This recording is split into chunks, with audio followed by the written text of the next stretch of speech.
Eita, né? Tem que começar contando a historinha dela. Até parece que essa piranha tá no céu. Os pais dela, ela tá lá brincando na gangorra. Duvido, meu irmão. Essa daí finge pro pai ser uma santinha. É o que eu te falo. Ela tá lá, ó, causando na terra. Tô te falando, rapaz. Essa mulher aí não presta, não.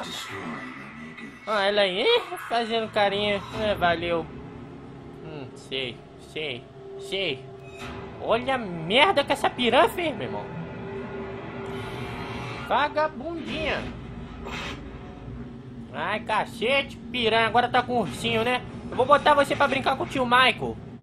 Porra, o que tu fez aqui? Ó, deixa ela comigo. Cadê ela? Eita, cacete.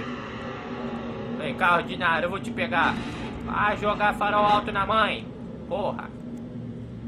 Já começou a putaria aqui, né? Chega comigo. Ai, caralho, o que aconteceu aqui, velho? Maluco, eu tô no inferno. Eu acho que eu morri. Mas aqui não é meu lugar, que eu fiz coisas boas. Essa piranha aí que fez tudo ruim. Ela caiu aqui, eu vou pegar essa ordinária. Vagabunda, cadê você?